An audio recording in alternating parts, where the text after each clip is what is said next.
My precious child, something was decided in heaven concerning your exhaustion. A verdict was issued about the weight you have been carrying, the sleepless nights when your eyes opened in the darkness and would not close again, the anxiety that wraps around your chest like iron bands, making it hard to breathe. I looked down from my throne and saw you trying so hard to hold everything together, attempting to control outcomes that were never yours to control, wearing yourself thin with worry over situations that I have already resolved in the courts of eternity. The decree has been written. You are commanded to rest, not suggested, not recommended, commanded, because I am the God of miraculous power, and I am telling you that the very thing you think you cannot afford to do is the only thing that will unlock the breakthrough you have been desperately seeking. You have been operating under a terrible lie that has wrapped itself around your thoughts like chains. The lie whispers that if you stop pushing, everything will fall apart. That if you pause to breathe, catastrophe will strike. That rest is a luxury you cannot afford when there is so much at stake. But child, listen carefully to what I am saying right now. Your striving is not holding anything together. Your anxiety is not protecting anyone. Your sleepless nights are not solving problems. They are only exhausting you and blocking you from seeing the miraculous interventions I am orchestrating on your behalf while you toss and turn in the darkness. I need you to understand something fundamental about how my kingdom operates. The battles you are facing are not won through human effort and endless strategizing. They are not conquered through willpower and determination alone. They are won through faith, through trust, through the kind of radical surrender that looks foolish to a world that worships productivity and self-sufficiency. When you collapse into my arms exhausted and admit that you cannot do this on your own, you are not admitting defeat. You are positioning yourself for victory. Because the moment you stop trying to be strong enough, you make room for my strength. And my strength never fails. There is a reason I keep bringing you back to this place of rest. It is not because I want you to be passive or lazy.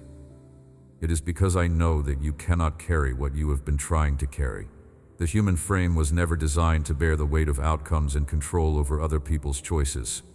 You were created to walk in fellowship with me, to partner with my purposes, to trust my timing.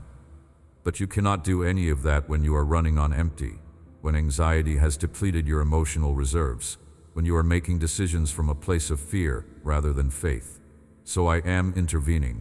Right now, in this moment, I am loosening the grip of worry that has been choking the joy out of your life. Can you feel it? The tightness in your chest beginning to ease? The racing thoughts starting to slow? This is not your imagination. This is my spirit moving through the atmosphere around you, displacing the anxiety that has been your constant companion and replacing it with peace that surpasses human understanding. This peace does not make sense given your circumstances. It is not logical. It is supernatural. It is the same peace that held me steady when I walked to the cross, knowing what awaited me there. And I am giving it to you now as a gift. Let me paint you a picture of what your life looks like from my perspective. I see a beloved child who has been running in circles, exhausting themselves trying to solve problems that I have already solved. I watch you lie awake at night rehearsing conversations that may never happen, playing out worst-case scenarios in your mind, trying to plan for every possible contingency. And my heart aches because I know that every moment you spend in that state of anxious striving is a moment you are not experiencing the abundant life I died to give you. You open your eyes in the early morning hours, and immediately your mind begins racing through the list of everything that could go wrong. The situations that need to be resolved, the people you are worried about, the financial pressures, the health concerns, the relational tensions, and before your feet even touch the floor, you are already carrying a burden that weighs more than you do. But child, I never asked you to carry any of that, not 1 ounce of it. I asked you to cast your cares on me because I care for you. I asked you to seek first my kingdom and let me add everything else to your life.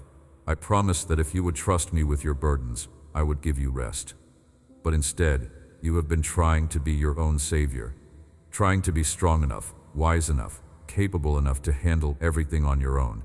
And in the process, you have forgotten who I am. I am the God who spoke the universe into existence with a word. I am the God who parted seas and brought water from rocks. I am the God who heals the sick, raises the dead, and makes a way where there is no way. Do you really think your situation is too complicated for me? Do you honestly believe that the problems keeping you awake at night are beyond my ability to solve? Let me tell you what is actually happening in the spiritual realm while you are worrying. Every time you bring your concerns to me in prayer and then immediately pick them back up to worry about them, you are essentially telling me that you do not trust me to handle them. Every sleepless night spent trying to figure everything out on your own is a night when my angels could have been working on your behalf while you rested. But instead, they stood by waiting for you to release control. Every moment you spend in anxious striving is a moment you are operating in your own limited strength instead of tapping into my unlimited power. I am not saying this to condemn you. I am saying it because I love you too much to watch you destroy yourself with worry over things that are already in my hands. I am saying it because I see the toll that this constant state of anxiety is taking on your body, your mind, your relationships, your joy. I am saying it because I have something so much better for you, and the only thing standing between you and that better life is your refusal to rest. Let me describe what could happen if you would actually do what I am asking. Imagine waking up in the morning and instead of immediately grabbing your phone to check messages or lying there running through your mental list of worries, you simply spoke my name. Jesus. Just my name, whispered into the quiet of a new day. And in that moment, you felt my presence wrap around you like a warm blanket. You sensed my love settling over you before a single demand was made on your time or energy. You started your day connected to me instead of connected to your problems. And then imagine that as you went about your day, whenever a worry tried to lodge itself in your mind, you immediately brought it to me. Not in some lengthy, formal prayer, but in a simple conversation. God, I am worried about this situation. I am giving it to you right now. I am choosing to trust you with it. And then you actually released it. You pictured yourself setting it down at my feet and walking away without picking it back up. What would your life look like if you did that consistently? How much energy would you have for the things that actually matter if you were not spending it all on anxiety? Here's what I know that you do not yet fully understand. Rest is not the reward you get after you have solved all your problems. Rest is the place from which you operate while I solve your problems. Rest is not something you earn through achievement. It is something you receive through trust. And when you learn to rest in me, really rest, you position yourself to receive the miraculous provision and breakthrough that I have been trying to give you all along. Think about the story of Peter walking on water. He was doing fine, defying every law of nature and physics, as long as his eyes were fixed on me. But the moment he looked at the circumstances around him, the moment he let his mind focus on how impossible this was and how he could drown, he began to sink. It was not the storm that caused him to sink. It was his shift from faith to fear, from trust to anxiety. And even then, the story does not end with him drowning. It ends with me reaching out and catching him. This is what I am doing for you right now.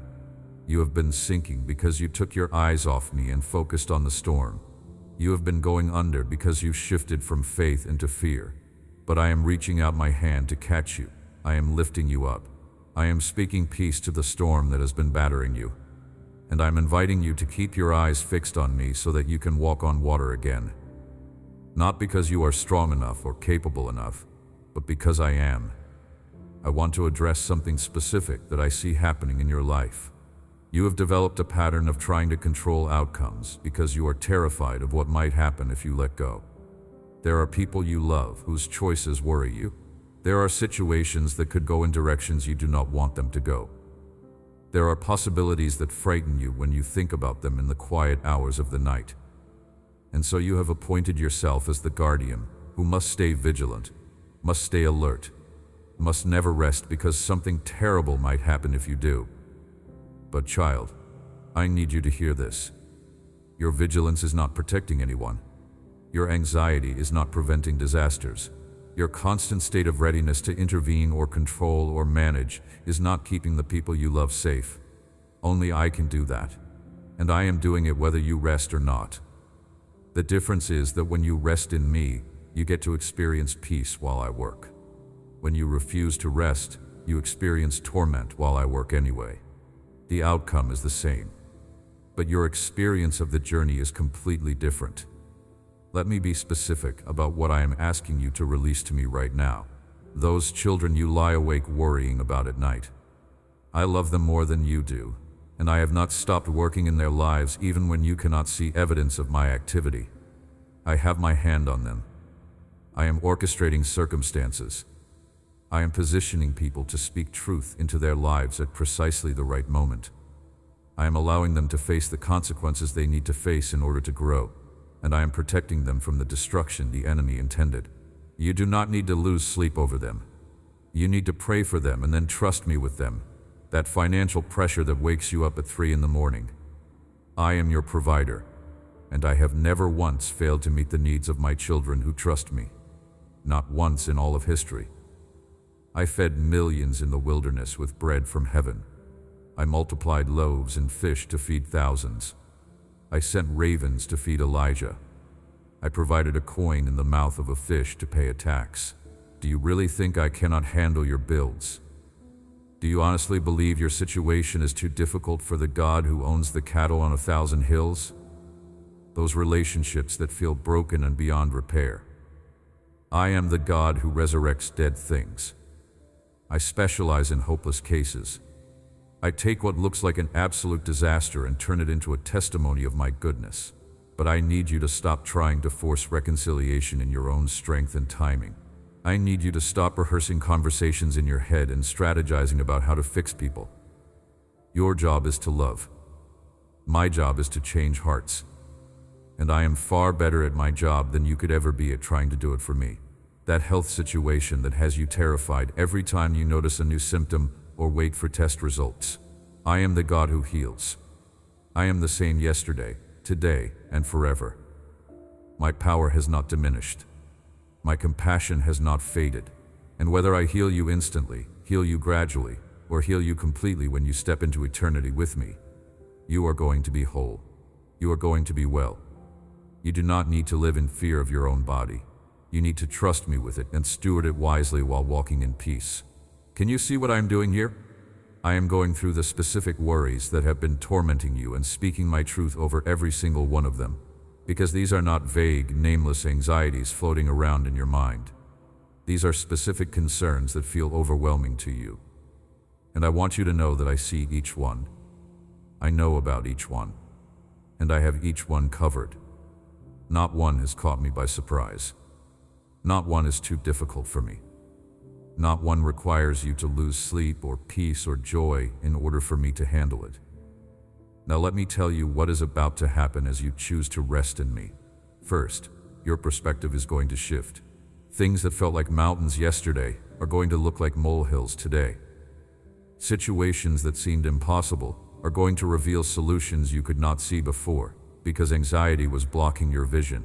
You are going to start seeing my hand at work in places you missed because you were too busy worrying to notice my intervention.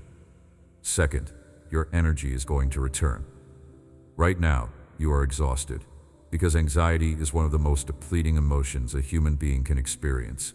It drains you physically, mentally, emotionally, and spiritually. But when you release it and step into rest, you are going to feel strength flowing back into your body. You are going to wake up refreshed instead of already tired.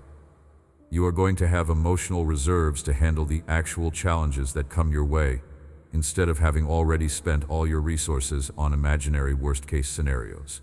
Third, your relationships are going to improve. People around you have been affected by your anxiety even if you thought you were hiding it well. The tension you carry creates tension in your environment. The worry you nurse makes others feel like they need to tiptoe around you. But when you are rested and at peace, you become a source of calm for others. Your presence becomes soothing instead of stressful. And that shift changes everything in your home, your workplace, your friendships. Fourth, you are going to start experiencing the miraculous. Here is something most people do not understand. Miracles flow most freely to those who are resting in faith, not those who are striving in anxiety. When you are worried and controlling, you are operating in the natural realm, trying to produce natural solutions. But when you rest in me, you position yourself in the supernatural realm, where I do things that defy natural explanation. Doors open that should have stayed closed. Provision comes from unexpected sources. People have a change of heart that medical science or human logic cannot explain. This is the realm where I do my best work, and you only access it through trust and rest. Let me paint you a picture of what life in this place of rest actually looks like. Because I think you have a misconception that resting in me means doing nothing. That is not what I am describing at all. When I tell you to rest, I am not telling you to become passive or irresponsible. I am not telling you to quit your job or neglect your duties or ignore your responsibilities. I am telling you to do all those things from a completely different posture. Imagine a tree planted by a river. The tree does not worry about drought because its roots go deep into a water source that never runs dry. The tree does not strive to produce fruit through sheer willpower. It simply stays connected to its source of life, and fruit comes forth naturally in its season. The tree does not exhaust itself trying to make its leaves stay green. It draws nutrients from the soil and water, and greenness is the natural result. This is the picture of a life lived in rest, rooted in me, drawing strength from me, producing fruit not through anxious effort but through abiding connection. This is what I want for you. I want you to go to work, but to work from a place of rest, knowing that I am ordering your steps and blessing the work of your hands. I want you to care for your family, but to care for them from a place of peace, knowing that I love them more than you do, and I am watching over them every moment. I want you to handle your responsibilities, but to handle them with the confidence that comes from knowing you are not doing any of it alone. I am with you. My spirit is in you. My wisdom is available to you. My strength upholds you. And when challenges come, because they will come, you do not need to respond with panic or anxiety. You simply bring them to me first. Before you call a friend to process your feelings, before you lose sleep running through scenarios, before you try to fix it yourself, you come to me and say, Father, this situation just arose. I need your wisdom. I need your perspective. I need your peace. And then you wait. You listen. You allow my spirit to guide you to the right response instead of reacting from fear. This is what it means to rest in me. It is an active rest, a productive rest, a rest that accomplishes more than your frantic striving ever could because it is energized by my power instead of limited by your human capacity. This is the abundant life I promised. Not a life free from challenges, but a life where you face challenges from a place of supernatural peace and strength instead of natural anxiety and weakness. Now I want to address something I see in your heart. There is a part of you that feels guilty at the thought of resting. You have been conditioned to believe that worry is somehow a demonstration of how much you care, that if you are not anxious about your loved ones or your circumstances, it means you do not care enough. That peace in the midst of problems is somehow irresponsible or naive. Let me shatter that lie right now. Worry is not love. Worry is fear masquerading as concern. Real love trusts. Real love believes. Real love hopes. Real love prays and then releases control. Anxiety does not make you a better parent or spouse or friend or employee. It makes you a less effective one because you are operating from fear instead of faith, from scarcity instead of abundance, from human limitation instead of divine possibility. When you choose to rest in me instead of worry, you are not being irresponsible. You are being obedient. You are not being naive. You are being wise. You are not abandoning your loved ones. You are positioning yourself to be the stable, peaceful presence they need instead of another source of anxiety in their lives. This is not selfishness. This is stewardship of the life and peace I have given you. I need you to understand that the enemy of your soul has a vested interest in keeping you anxious and exhausted. Because when you are in that state, you are not dangerous to his kingdom. You are too tired to pray effectively, too worried to hear my voice clearly, too depleted to walk in the authority I have given you, too focused on natural circumstances to see spiritual realities. He does not need to defeat you in some dramatic way. He just needs to keep you perpetually exhausted and anxious, and you will effectively neutralize yourself. But when you rest in me, everything changes. When you are at peace, you can hear my voice speaking direction into your life. When you are strong, you have energy to pray prayers that shake the heavens and change circumstances. When you are focused on me instead of your problems, you see solutions and opportunities you would have missed. When you walk in the authority that comes from knowing who you are in me, demons tremble and strongholds crumble. This is why the enemy fights so hard to keep you out of rest. Because rested, peaceful, faith-filled children of God are dangerous to his plans. So choosing rest is actually an act of warfare. It is you saying, I refuse to partner with fear and anxiety. I refuse to give my energy to worry and control. I refuse to live beneath the abundant life Jesus purchased for me. I am taking my rightful place as a beloved child of God who trusts their Father completely. And when you make that choice, when you really settle into that place of rest, hell takes notice, because they know what is coming next. Breakthrough, miracles, transformation, the manifestation of promises that have been delayed by your striving. Let me address your specific situation right now, because I know exactly what you are facing. I see the way you wake up in the middle of the night and cannot get back to sleep, because your mind immediately goes to the thing you are most worried about. I see how you reach for your phone hoping for a distraction, but end up scrolling through news or messages that just add more anxiety. I see how you finally fall back asleep just before you need to wake up. So you start your day already exhausted. This pattern ends now, starting right here in this moment. When you wake in the night, instead of letting your mind run to worry, I want you to speak my name, Jesus, just that. And then I want you to pray one simple sentence. Father, I trust you. That is all. Do not review your problems. Do not rehearse conversations. Do not plan contingencies. Just speak my name and declare your trust, and then rest. Let your body relax. Let your mind quiet. And watch what I do in that moment. Watch how peace comes and sleep returns. And in the morning, before you check your phone or think about your to-do list, I want you to spend a few minutes with me.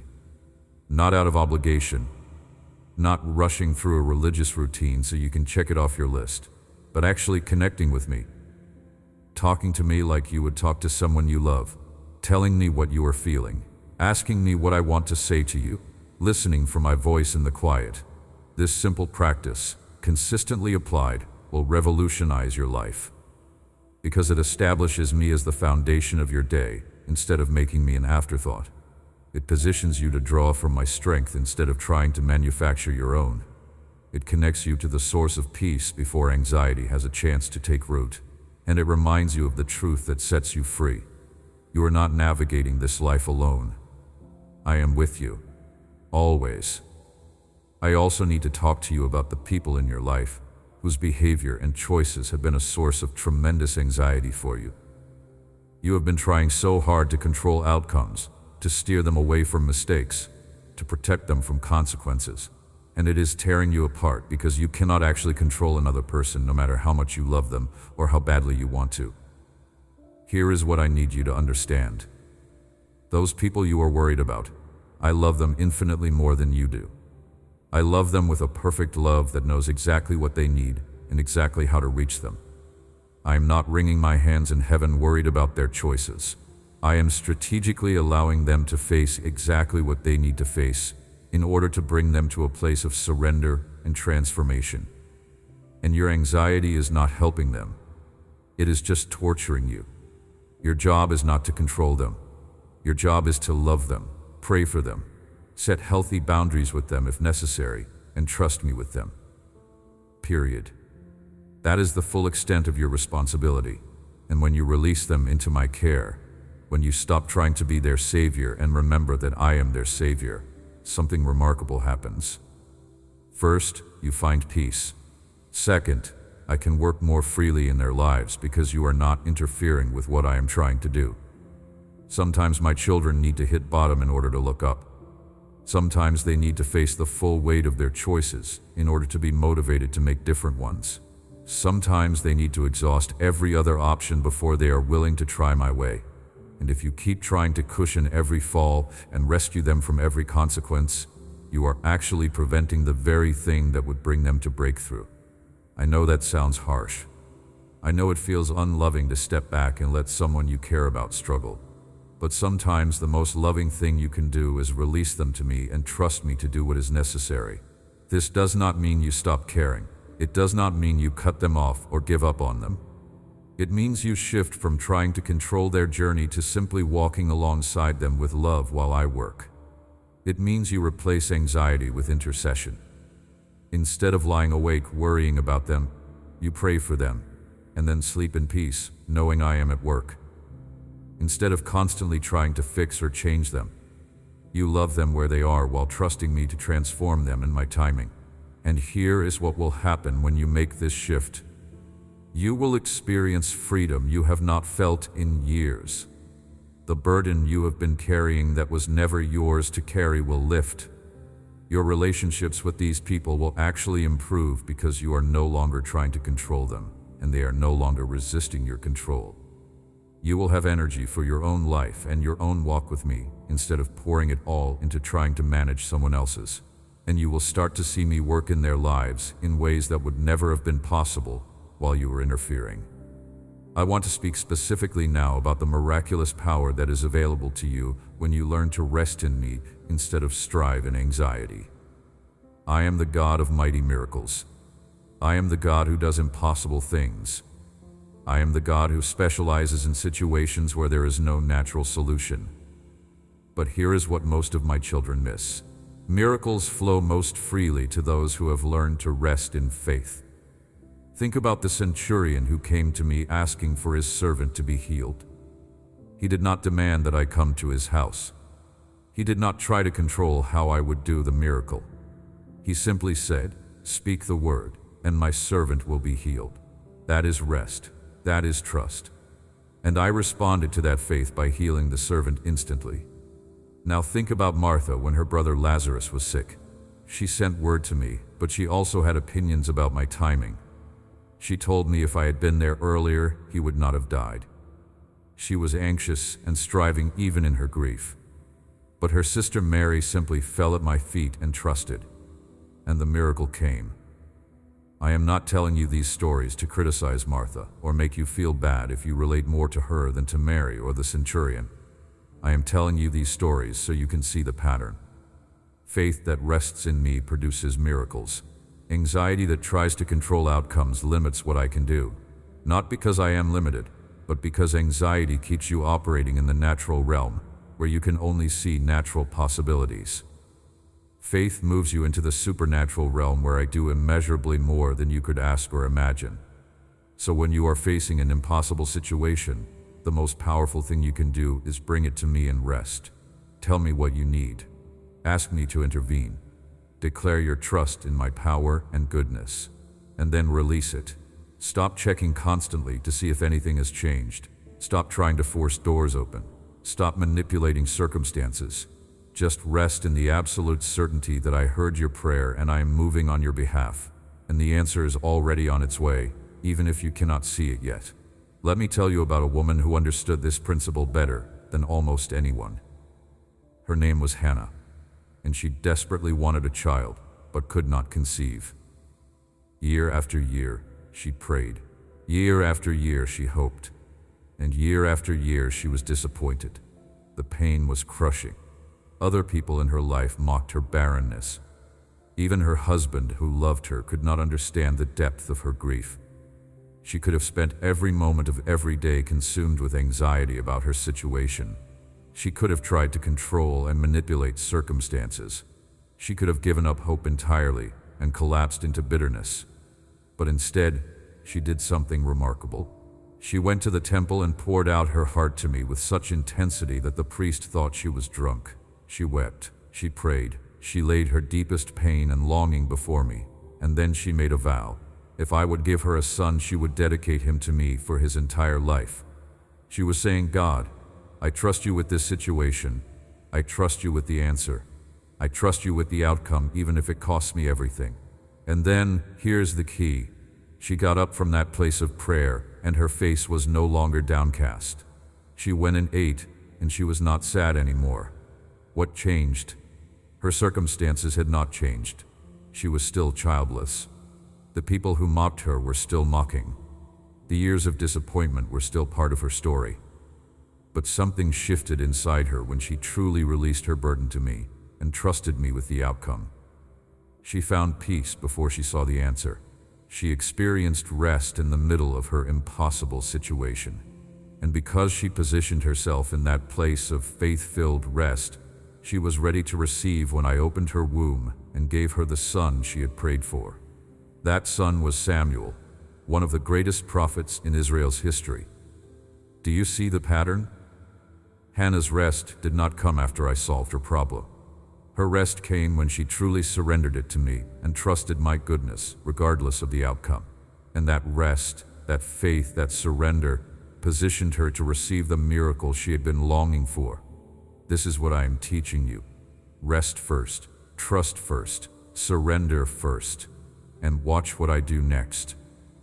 Let me give you another example because I want you to see this principle demonstrated over and over in different contexts so you understand how universally applicable it is. Think about the Israelites trapped at the Red Sea with Pharaoh's army bearing down on them. Naturally speaking, they were finished. Water in front of them, army behind them, no way out. And they did what most people do in that situation. They panicked. They complained. They wished they had never left Egypt. They accused Moses of leading them to their deaths. But Moses said something remarkable. Do not be afraid. Stand firm, and you will see the deliverance the Lord will bring you today. The Egyptians you see today you will never see again. The Lord will fight for you. You need only to be still. You need only to be still. That is rest. That is trust. That is faith in action. And what happened? I parted the sea. I made a way where there was no way. I delivered them completely and destroyed their enemies. But notice, the miracle did not come through their frantic efforts to solve the problem. It came when they stood still and watched me work. This is what I'm inviting you into. This posture of standing still and watching me work. This place of rest in the middle of impossible circumstances. This faith that says, I cannot see how this is going to work out, but I know my God is able, so I am going to trust Him and watch what He does. This is not passivity. This is not giving up. This is active, powerful faith that positions you to see miracles. Let me tell you about a man named Joseph, who understood rest in a way that very few people do. He had dreams from me about his future, big dreams, dreams that said he would be a leader, that even his family would bow down to him. But then his life fell apart. His brothers sold him into slavery. He was falsely accused and thrown into prison. Years passed. The dreams seemed like cruel jokes. Everything in his circumstances screamed that God had abandoned him, and the promises were lies. But Joseph did something extraordinary. He kept trusting me even when nothing made sense. He kept serving faithfully even when he had every reason to become bitter. He kept believing that I had a plan even when that plan was completely invisible to him. He rested in my character and my promises even when his circumstances contradicted everything he thought I had said. And because he maintained that posture of faith-filled rest even in the darkest valley, he was positioned to step into the palace when the right time came. He became second in command of Egypt. He saved his family. He fulfilled every dream I had given him, but in ways and timing he never could have imagined. The lesson is this: Joseph's rest was not dependent on understanding my plan. It was dependent on trusting my character. He did not need to see the whole path. He just needed to know that I was faithful and I was with him. And that knowledge sustained him through years of difficulty and positioned him for the breakthrough that was always coming, even when he could not see it. This is the kind of rest I am calling you to. Rest that does not depend on circumstances. Rest that is rooted in who I am, regardless of what is happening around you. Now let me address something practical that I know is weighing on your mind. You are worried about money. Maybe it is debt that feels crushing. Maybe it is bills you do not know how you're going to pay. Maybe it is anxiety about the future and whether you will have enough. Maybe it is comparison to others who seem to have so much more than you do. Whatever the specific situation, financial anxiety is stealing your peace and keeping you up at night. You lie there running the numbers over and over, trying to figure out how to make it work, feeling the weight of responsibility and the fear of scarcity pressing down on your chest. I see this.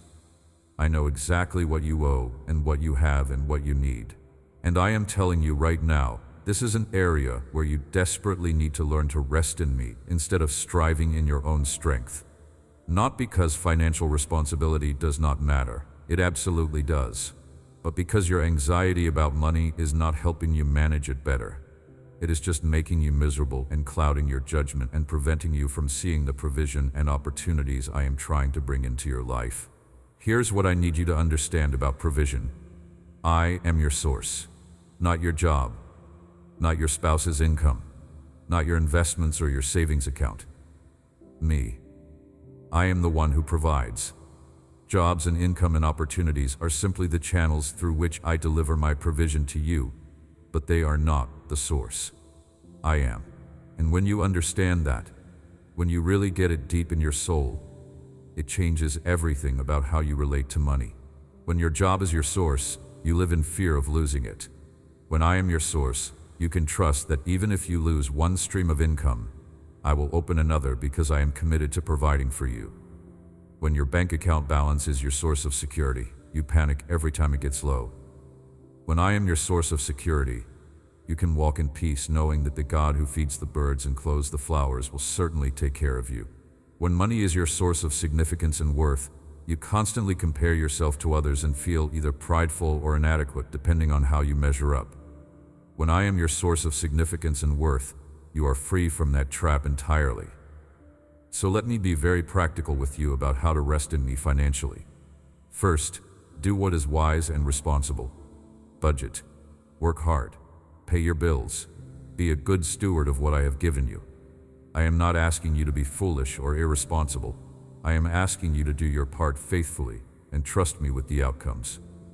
Second, give generously even when it feels scary. When you hold tightly to money out of fear, you are declaring that money is your source. When you give generously even when you do not have extra, you are declaring that I am your source and you trust me to provide, and I will honor that faith.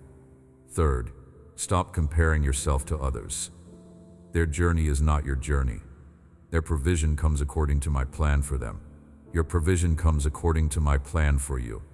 And I have more than enough to care for all my children according to their needs and my purposes. Fourth, and this is crucial, thank me for what you have instead of focusing on what you lack. Gratitude is a weapon against anxiety. When you start counting your blessings instead of counting your bills, your perspective shifts. You start seeing my provision instead of fixating on the gaps.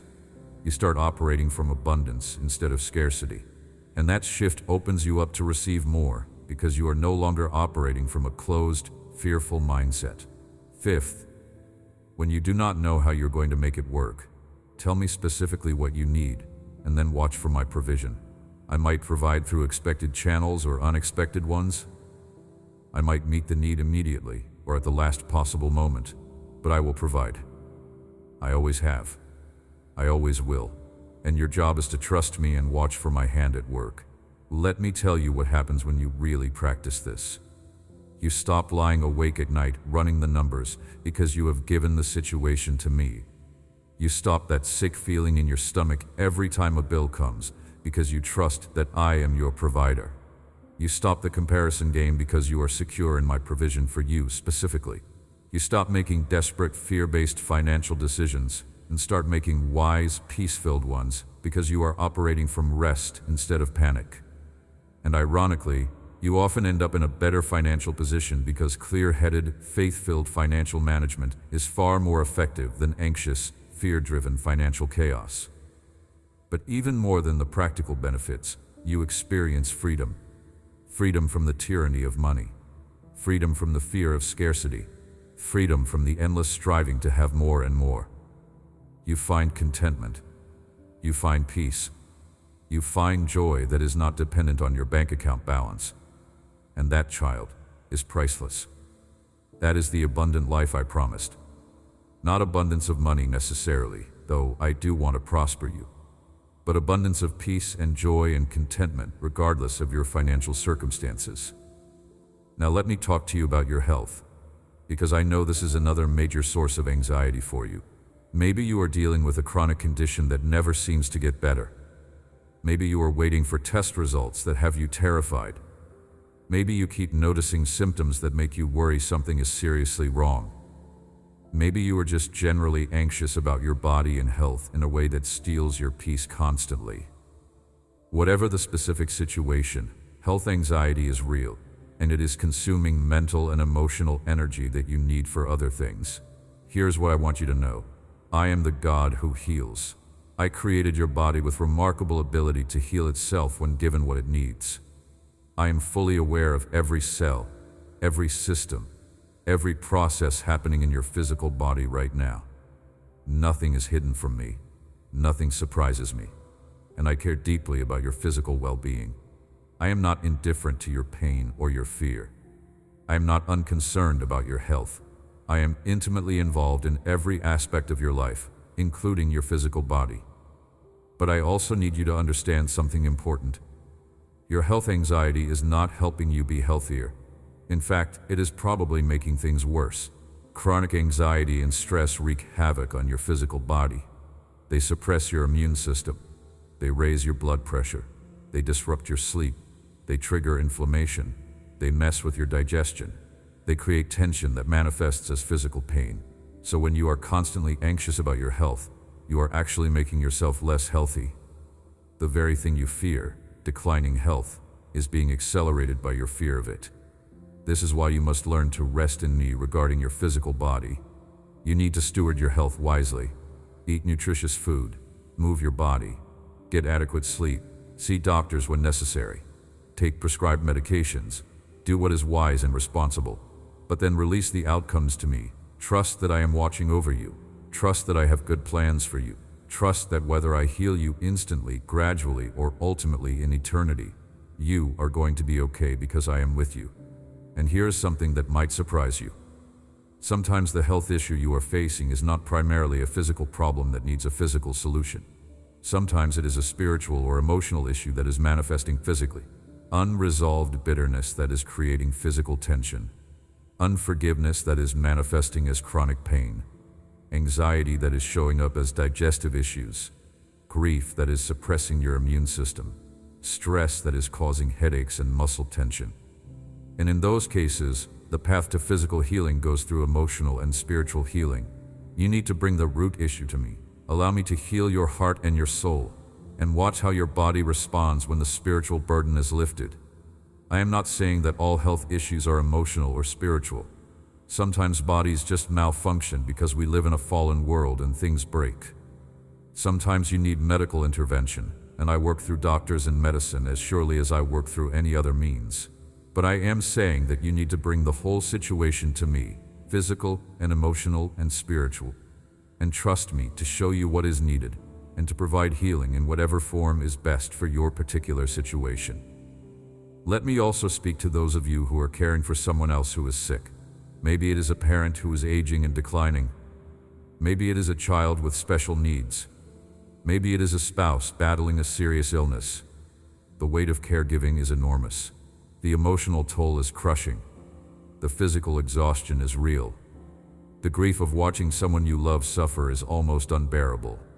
And you lie awake at night worried about them, worried about the future, worried about whether you have the strength to keep doing this. I see you. I see every sleepless night. I see every sacrifice you make. I see every tear you cry in private because you have to be strong for them. I see the exhaustion that goes bone deep. I see the grief that ambushes you at unexpected moments. And I am saying to you right now, you cannot carry this alone. You were never meant to. You need to let me into this situation in a deeper way than you have been. You need to release control over outcomes you cannot control anyway. You need to trust me with their well-being and their future. You need to do what you can do and trust me with what you cannot do. And you need to rest. Really rest. Not just collapse in exhaustion when you finally have a moment, but actually rest in me. Come to me regularly and let me restore your soul. Let me give you peace that makes no sense given what you are facing. Let me strengthen you with supernatural strength that sustains you when your natural strength is gone. Let me remind you that you are not alone in this. I am carrying you even as you are carrying them. My arms are underneath you both, and I am going to see you through this valley. You will not drown in it, you will walk through it, and I will be with you every single step. Now let me talk about a form of rest that many of my children never experience because they do not even realize it is available. It is the rest that comes from forgiving others.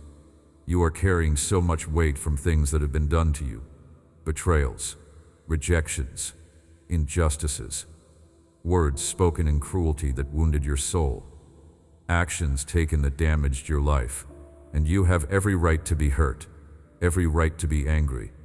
What was done to you was wrong, and I saw it all, and I cared deeply about the pain it caused you.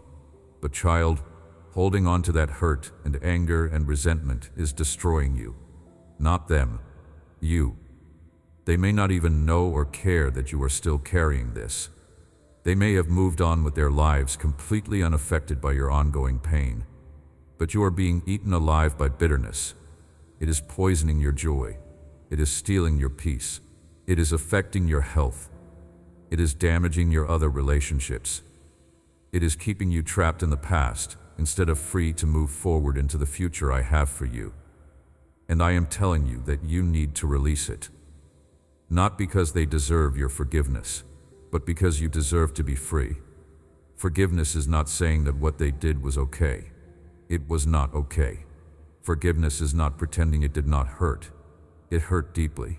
Forgiveness is not necessarily reconciling the relationship, especially if they are not safe. You can forgive someone and still maintain healthy boundaries. Forgiveness is simply you releasing them from the debt they owe you and entrusting them to me to deal with. It is you saying, what they did was wrong and it hurt me, but I am not going to let it continue to hurt me by carrying it around anymore. I am giving this to God, and I am walking away free. And let me tell you what happens when you do this. When you really forgive from your heart and release people who have wounded you. First, you experience immediate lightness. The burden you have been carrying lifts. Second, you stop being controlled by them. Right now, whether you realize it or not, they still have power over you because your emotions are still tied to what they did. When you forgive, you take that power back. Third, you create space for me to work. As long as you are holding on to the offense and trying to settle the score yourself, I cannot move. When you release it to me, I can deal with them and with the situation in ways that are far more effective than anything you could do. Fourth, you are freed to move forward. Bitterness keeps you stuck in the past. Forgiveness unlocks the future. I know this is hard. I know some of what has been done to you is so awful that forgiveness feels impossible. But with me, all things are possible. Bring me the hurt. Bring me the anger. Bring me the desire for revenge. Do not pretend those feelings do not exist. Acknowledge them honestly before me, and then ask me to help you release them. Ask me to give you the grace to forgive, and I will. It might not happen all at once. You might have to keep choosing forgiveness over and over as the memories resurface and the feelings come back. But every time you choose it, you will find more freedom. Every time you release it to me, you will experience more peace. And eventually, you will discover that the person or situation that once had such a hold on you no longer has any power over your emotions. You will be free. And that freedom is a form of rest that nothing else can provide. Let me also address the rest that comes from accepting yourself exactly as you are right now, even as I am transforming you into who you are meant to be. So many of my children live in constant turmoil because they hate themselves. They look in the mirror and see only flaws. They review their day and see only failures. They compare themselves to others and always come up short. They have an internal voice that constantly criticizes and condemns and tells them they are not enough. And that voice is relentless, stealing every ounce of peace and joy and making rest impossible, because how can you rest when you are at war with yourself? But child, that voice is not my voice. I do not speak to you that way. Yes, I convict you of sin because I love you too much to let you stay stuck in destructive patterns. But conviction is specific and redemptive. It points out a particular issue and shows you the way forward. It is an invitation to freedom, not a condemnation to shame. the voice that constantly tears you down and tells you that you are fundamentally flawed and worthless and unlovable. That is not me. That is the enemy. Or it is the echo of other voices from your past that wounded you. Or it is your own fear and insecurity turned inward. But it is not me. My voice says you are my beloved. My voice says you are chosen. My voice says you are precious to me. My voice says I delight in you. My voice says, yes, you made a mistake. Bring it to me, and let me forgive you, and teach you, and help you grow. My voice says, I see your weakness, and I am making you strong. My voice says, I see your struggle, and I am with you in it. My voice says, you are becoming who I created you to be, and I am pleased with the progress even when you cannot see it yet. So you need to start talking to yourself the way I talk to you. You need to reject the lies and embrace the truth. When that critical voice starts up, recognize it for what it is, and replace it with my voice. I am a work in progress, and God is patient with me. I made a mistake, but I am forgiven, and I am learning from this. I have weaknesses, but God's strength is made perfect in my weakness. I am not where I want to be yet, but I am not where I used to be, and God is faithfully completing the work He started in me. This practice of speaking truth to yourself, of talking to yourself the way I talk to you, will revolutionize your internal world. Instead of being at war with yourself, you will be at peace with yourself. Instead of constant self-criticism, you will experience self-compassion. Instead of shame spirals, you will have the ability to acknowledge your mistakes, bring them to me, receive forgiveness, learn from them, and move forward without carrying condemnation. And that shift will produce a depth of rest in your soul that will amaze you. Here is what I want you to understand. You do not have to wait until you are perfect to experience peace. You do not have to have your life completely together to rest in my love. You do not have to fix all your flaws before you can accept yourself. Right now, exactly as you are, with all your mess and all your struggles and all your imperfections, you are deeply loved by me. And when you really believe that, when you let that truth settle deep into your soul, you can stop fighting yourself and start resting in my acceptance. Let me tell you something else about rest that is absolutely crucial. There is a rest that comes from being fully present in each moment instead of constantly living in the past or the future. So much of your anxiety comes from your mind being anywhere but right now. You are replaying yesterday's conversations and cringing at what you said or did. You are reliving past hurts and failures. You are reviewing old regrets. Or you are jumping forward to tomorrow or next week or next year and imagining all the things that could go wrong and trying to plan for every possible contingency. And all of that mental time travel is exhausting you and stealing the gift of this present moment. The truth is, you cannot change the past. It is done. You can learn from it. You can make amends where needed. You can receive my forgiveness for your mistakes and my healing for your wounds. But you cannot go back and do it differently. And spending mental and emotional energy wishing you could is wasted energy that robs you of peace. The future has not happened yet. You cannot control it no matter how much you worry about it or try to plan for it. You can take wise steps today to prepare for tomorrow. You can steward your resources and relationships and opportunities well, but you cannot guarantee outcomes, and you cannot prevent every possible difficulty. And spending all your energy trying to do so is exhausting you for no gain. The only moment you actually have is right now. This moment, this breath, this conversation, this task, this day. And when you are fully present in it instead of scattered across past and future, you experience a quality of rest and peace that is remarkable. You are not divided. You are not fragmented. You are here, now, fully engaged with what is actually in front of you instead of tormented by what was or what might be. This is what I mean when I tell you not to worry about tomorrow. Tomorrow has enough trouble of its own. Each day has enough to deal with without borrowing trouble from other days. Give your attention to today. Be faithful with what is right in front of you right now. Trust me with yesterday. Trust me with tomorrow. And be present in this moment that I have given you. This is a discipline. It takes practice. Your mind will wander constantly to past and future because that is the habit you have developed. But every time you notice it happening, Gently bring your attention back to now. What is God saying to me right now? What is He doing in this moment? What do I need to do right here? This practice of presence is a game changer for anxiety and a doorway into profound rest. This is how you position yourself for miracles.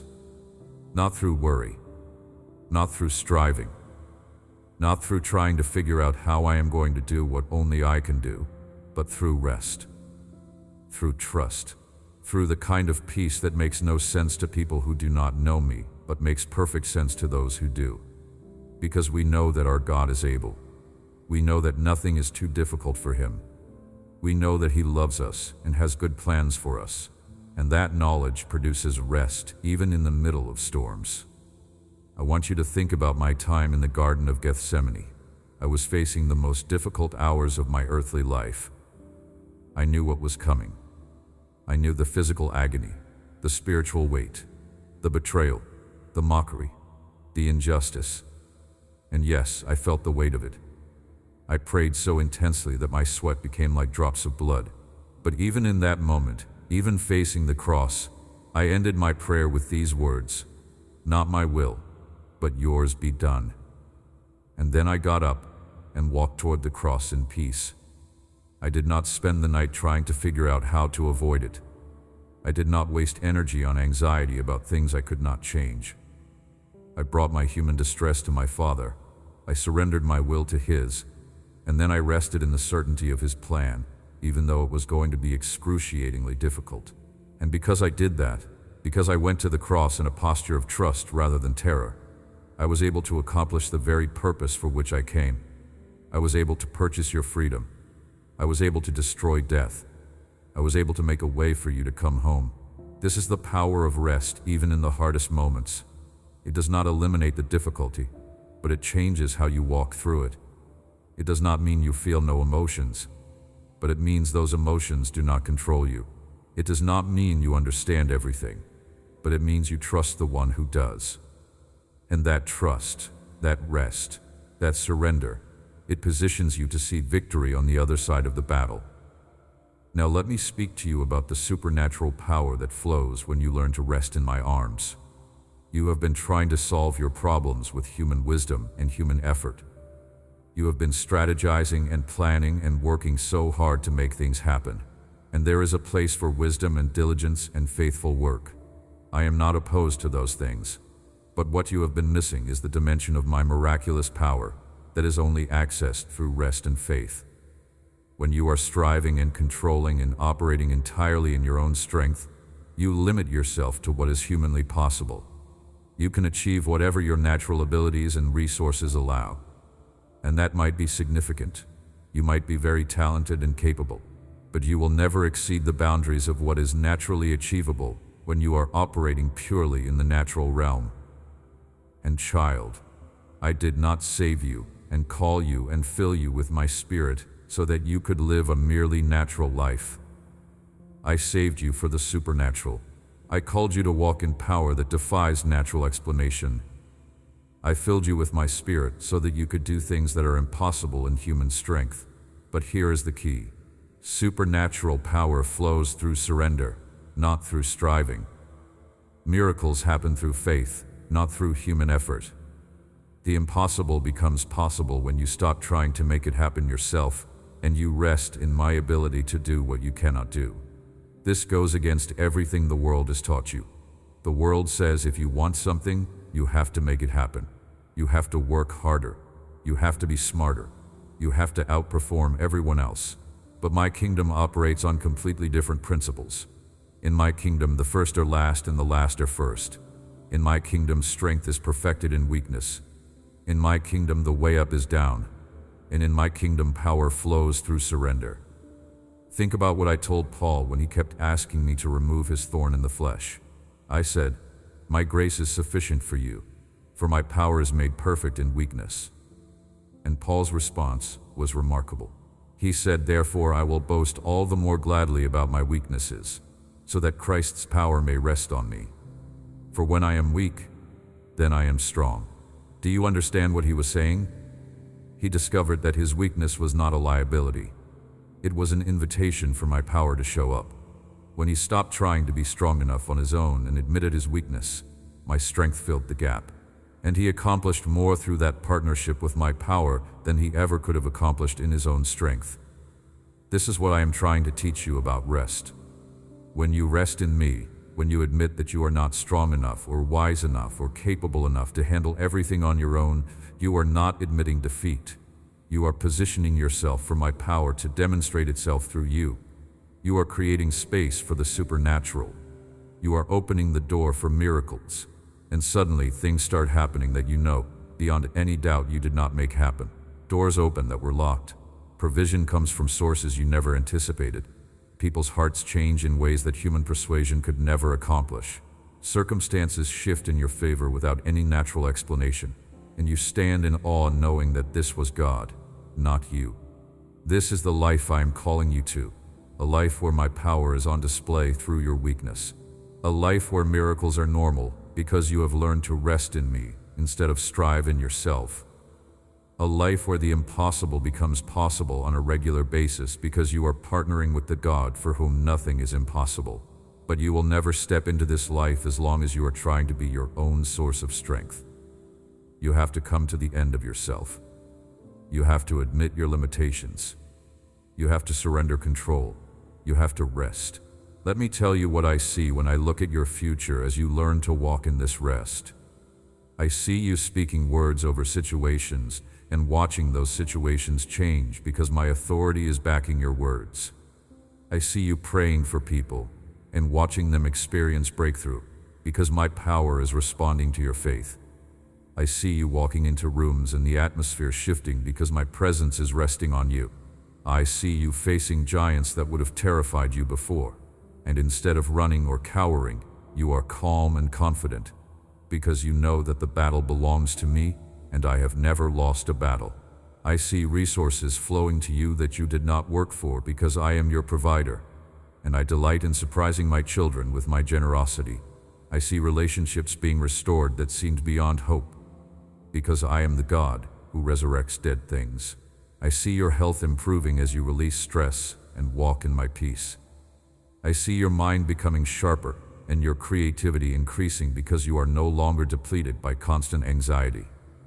I see your joy returning, deeper and fuller than it has ever been, because it is rooted in me rather than in circumstances. I see you becoming a person that others are drawn to because they sense something different about you. They may not be able to name it, but they feel peace in your presence. They find rest when they talk to you.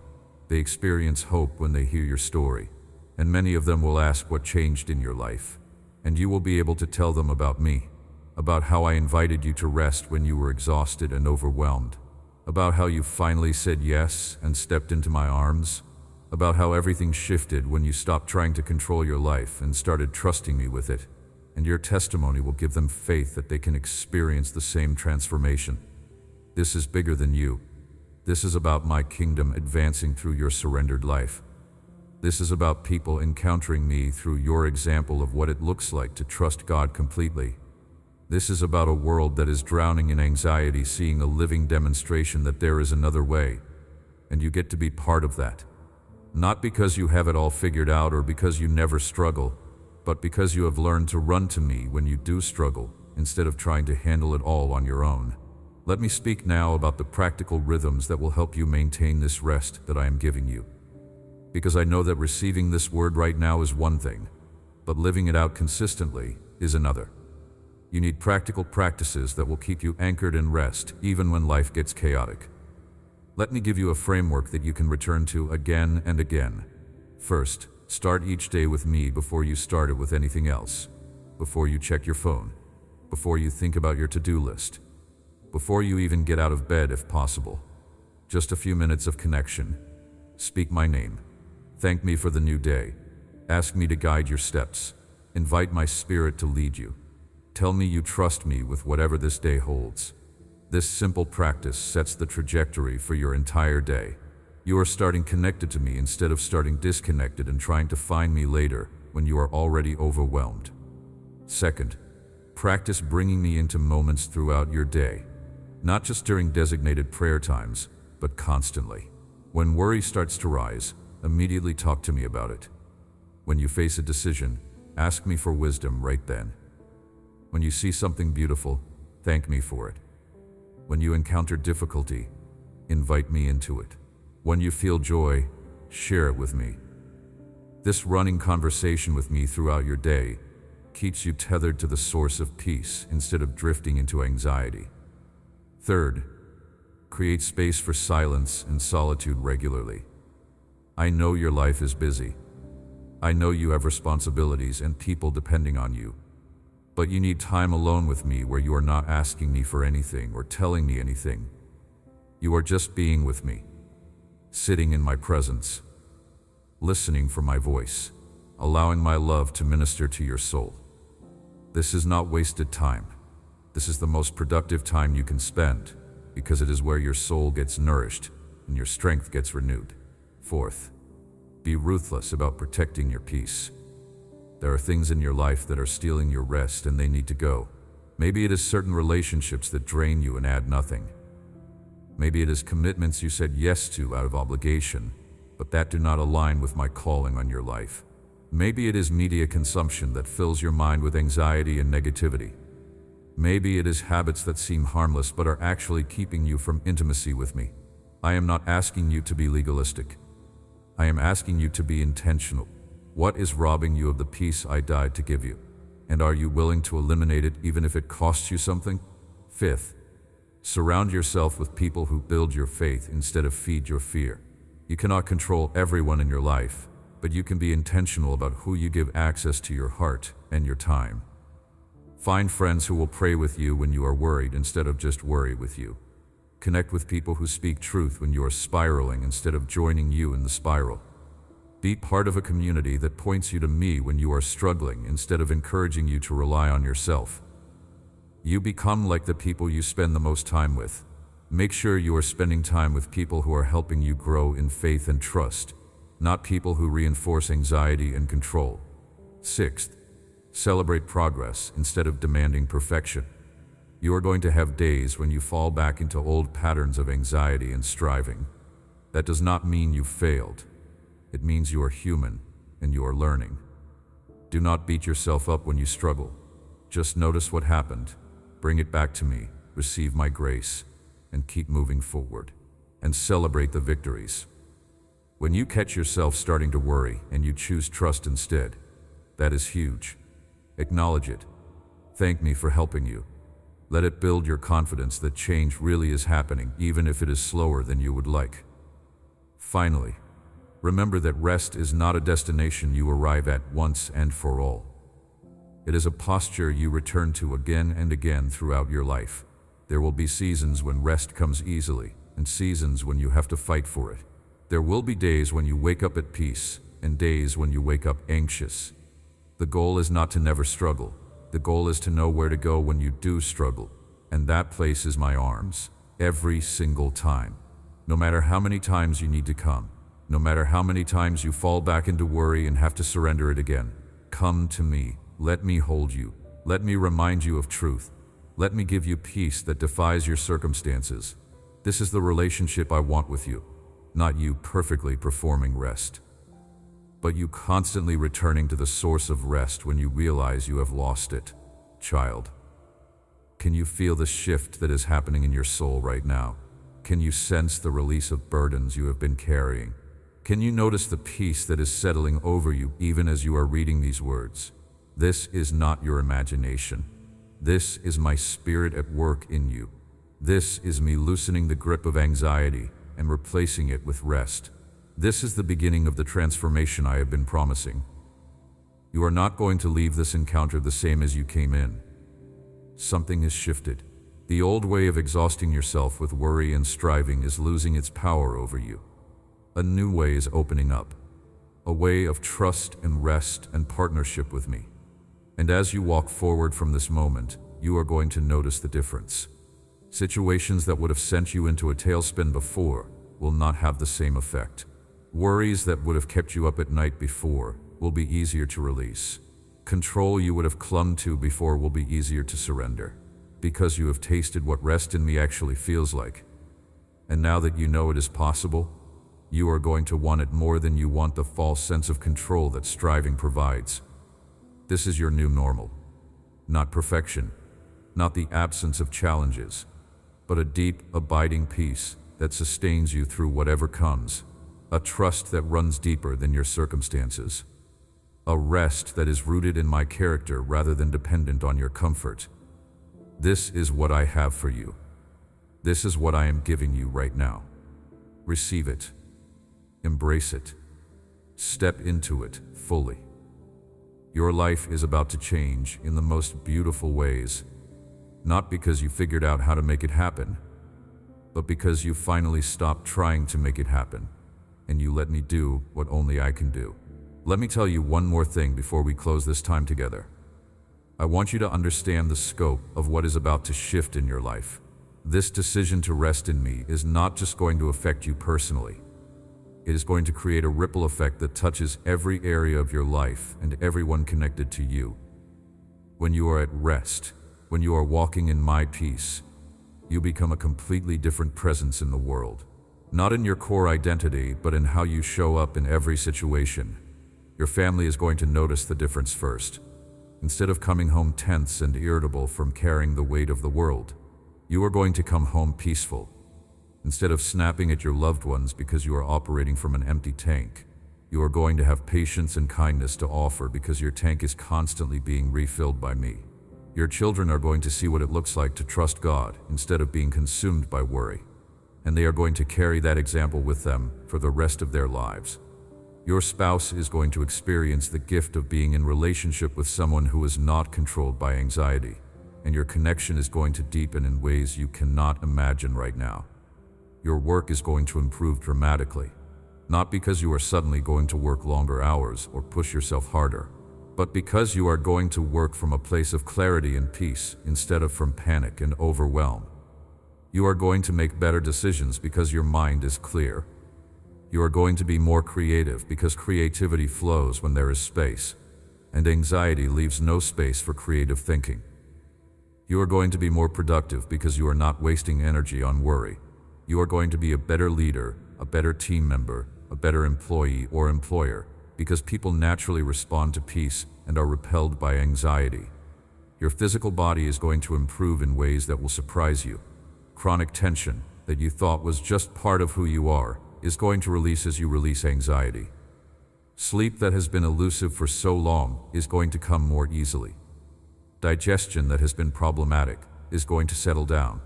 Headaches that have been frequent visitors are going to decrease significantly. Energy that has been depleted for months or years is going to return. I am not promising instant miraculous healing of every health issue you face, but I am telling you that your body is going to respond dramatically when you stop flooding it with stress hormones day after day. Your spiritual life is going to explode with new growth. Right now, anxiety is creating so much noise in your soul that it is hard to hear my voice clearly. It is difficult to sense my presence when you are constantly agitated. It is nearly impossible to discern my leading when you are consumed with worry. But when you quiet the anxiety through rest and trust, suddenly you can hear me. You can feel me near. You know which direction to go because my spirit can communicate with you without all that interference. Your faith is going to grow by leaps and bounds as you watch me show up again and again to prove myself faithful. Your intimacy with me is going to deepen profoundly as you learn what it really means to abide in me instead of just visiting me occasionally when you need something. So right now, I need you to make a decision. Are you going to keep exhausting yourself with worry over things you cannot control? Are you going to keep lying awake at night rehearsing problems and scenarios? Are you going to keep trying to be strong enough to hold everything together in your own power? Or are you going to accept my invitation to rest? This is not a small decision. This is a defining moment. Because the life you live from this point forward will be determined by how you answer this question. If you continue in anxiety and striving, you will continue to experience the exhaustion, the depletion, the overwhelm that has become your normal. But if you choose rest, if you really commit to trusting me with the things you have been trying to control, everything changes. Your health improves, your relationships deepen, your joy returns, your purpose becomes clear, and you start experiencing the abundant life I promised, instead of just surviving from one crisis to the next. I am holding out my hand to you right now. I am inviting you to step into my arms and let me carry what you have been trying to carry. I am offering you a trade. Your anxiety for my peace. Your weakness for my strength. Your confusion for my wisdom. Your exhaustion for my rest. This is not a one-time transaction. This is a way of life. Every single day, multiple times a day, you will have opportunities to choose worry or choose trust. And every time you choose trust, every time you release control and rest in me, you are building a habit that will transform your life. Let me tell you what is going to happen as you practice this. At first, it is going to feel unnatural because you are so accustomed to anxiety being your default state. You are going to catch yourself worrying and have to consciously redirect your thoughts back to trust. You are going to lie awake sometimes before you remember to speak my name and surrender your concerns. That is okay. This is a process. Give yourself grace as you learn a new way of being. But the more you practice choosing rest, the more natural it will become. Your mind will start automatically turning to me when worry tries to creep in. Your body will start relaxing in my presence instead of tensing up at every challenge. Your spirit will start recognizing my peace as its home base instead of treating it like a rare visitor. And over time, rest will become your default instead of anxiety. And then you will start seeing the fruit. The situations you were so worried about will resolve in ways you never could have orchestrated. The people you were lying awake concerned about will have breakthroughs you did not see coming. Provision will show up from unexpected sources. Doors will open that you did not even know to knock on.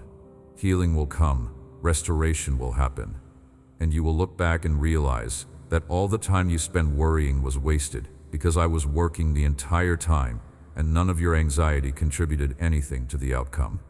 This is the testimony you are going to have. This is the story you are going to tell. You are going to describe the season when everything felt overwhelming and impossible. You are going to talk about the sleepless nights and the anxiety that felt like it would crush you. And then you're going to tell about the day you heard me invite you to rest. You're going to describe what happened when you finally released control and learned to trust me with everything. You are going to list the miracles that followed. And people who are going through what you are going through right now are going to be encouraged by your story. They are going to find hope because you walked this path and discovered that rest really is more powerful than striving. But you will not just have a testimony about what I did for you.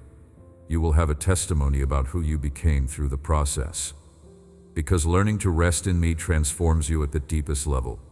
It changes you from someone who is anxious and controlling to someone who is peaceful and trusting. It shifts you from operating out of fear to operating out of faith. It turns you from a person who is easily shaken by circumstances to a person who remains steady because you are rooted in me. And this transformation does not just benefit you. It blesses everyone around you. Your children see what it looks like to trust God instead of worry, and they learn to do the same. Your spouse experiences the gift of a peaceful partner instead of an anxious one. Your friends find rest in your presence because you are not adding to their stress, but offering them a taste of my peace. Your co-workers notice something different about you, the way you handle pressure with grace instead of panic.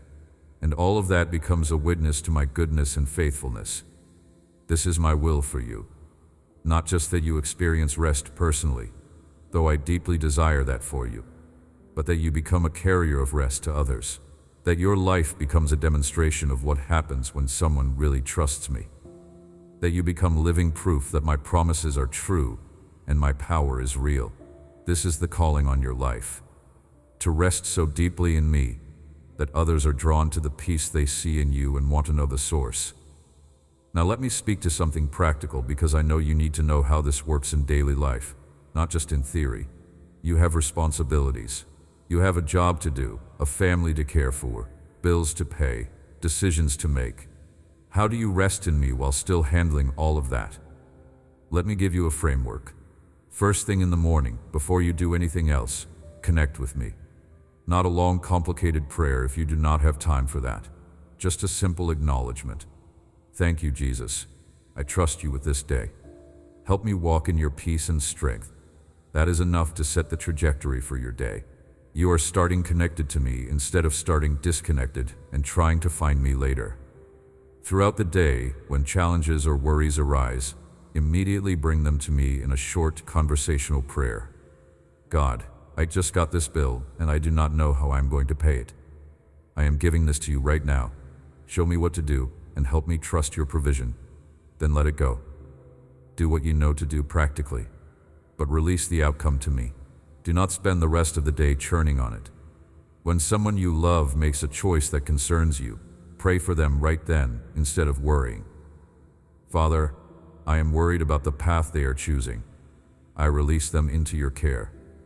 Work in their life in whatever way is needed. Give me wisdom to know how to love them well. Protect them from destruction. Then trust me with them and refuse to rehearse all the terrible things that might happen. At the end of the day, when your day comes to a close, review your day with me. Thank me for how I showed up. Acknowledge where you struggled to trust. Release any remaining worries. Ask me to speak to you in the night through dreams if there is something I want you to know. And then rest, trusting that I do not sleep, so you can. This rhythm, practiced consistently, will keep you anchored in rest, even when life is chaotic. You are not trying to live in some constant state of meditation where you never think about anything practical. You are simply staying connected to me throughout the normal rhythms of your day, bringing me into everything instead of compartmentalizing me into a religious box. And when you do this, you will notice something remarkable. You will start sensing my presence in ordinary moments. You will hear my voice speaking wisdom into situations. You will feel my peace in the middle of circumstances that used to send you into a tailspin. This is what it means to abide in me, to remain connected, to draw your life from me the way a branch draws life from the vine. Now I want to address something that might be holding you back from fully embracing this invitation to rest. You might be thinking that you have failed so many times before at trusting me, that you have tried to give your worries to me and then immediately picked them back up, that you have made commitments to walk in faith and then fallen back into anxiety. And you are afraid that this time will be the same, that you will hear these words, feel encouraged for a moment, and then slip right back into your old patterns. Let me speak truth to that fear. Yes, you have struggled with this before. Yes, you will probably struggle with it again. Because you are human and you live in a fallen world, and there is an enemy actively working to steal your peace. But that does not mean you are doomed to repeat the past forever. Every day is a new opportunity to choose rest over worry. Every moment is a chance to turn back to me when you realize you have been trying to carry something in your own strength. The goal is not perfection. The goal is progress. The goal is that you get quicker at recognizing when you have picked up a burden that is not yours and returning it to me. The goal is that you have more moments of peace and fewer moments of panic. The goal is forward motion, not instant arrival at some destination where you never struggle with anxiety again. And even in the moments when you do fall back into worry, I am not disappointed in you. I am not frustrated with you. I am not keeping score. I see your heart. I know you want to trust me. I understand that fear is a real human emotion that does not just disappear because you decide it should. And I am patient with you as you learn. So be patient with yourself too. Every time you recognize anxiety rising and you turn to me instead of spiraling, that is a victory. Every night you sleep in peace instead of lying awake worrying, that is a victory. Every situation you release into my hands instead of trying to control, that is a victory. Celebrate those victories instead of beating yourself up over the times you struggle. Because each small victory is building the habit of trust that will eventually become your new normal. I also want you to know that I am not just asking you to rest because it is good for you, though it is. I am inviting you to rest because this is how my kingdom operates. This is how you partner with me in accomplishing my purposes. When you rest in me, you make room for my power to flow through you. When you try to do everything in your own strength, you limit what I can do through you to what you are capable of. But when you rest, you become a vessel for supernatural power that can accomplish immeasurably more than you could ask or imagine. Think about Moses standing at the Red Sea with the Egyptian army closing in behind him and water blocking the way forward. He did not have to figure out how to build boats for millions of people. He did not have to come up with a military strategy to defeat Pharaoh's chariots. He just had to lift his staff and stand still and watch me work. The victory came through rest and trust, not through human effort and strategy. Think about Joshua marching around Jericho. The battle plan made no natural sense. Walk in circles and blow trumpets and walls will fall. But Joshua did not try to improve on my instructions with his own military wisdom. He just obeyed and rested in the certainty that if I said it would work, it would work. And the walls fell. Think about David facing Goliath. Everyone else saw an impossible situation, a young boy with no armor against a giant warrior. But David saw it through the lens of faith. He rested in the absolute certainty that the God who helped him kill a lion and a bear would help him defeat this giant too. And he won not through military might, but through trust in me. This is the pattern throughout Scripture. My people face impossible situations. Natural wisdom says it cannot be done, but those who rest in me and trust my power see miracles. And I am inviting you into that same pattern. You are facing situations right now that feel impossible. Finances that do not add up. Relationships that seem beyond repair. Health issues that have no medical solution. Circumstances that appear to have no way forward. And I am telling you that your rest, your trust, your refusal to panic positions you for a miracle. Not because rest is some kind of magic formula, but because rest demonstrates faith. And faith is the channel through which my power flows. When you rest in me in the middle of an impossible situation, you are declaring with your life that you believe I am who I say I am. You are announcing that you trust my character and my promises more than you trust the evidence of natural circumstances. And that kind of faith moves my heart to action. So, your anxiety is not neutral. It is not just an unfortunate emotion that makes you feel bad.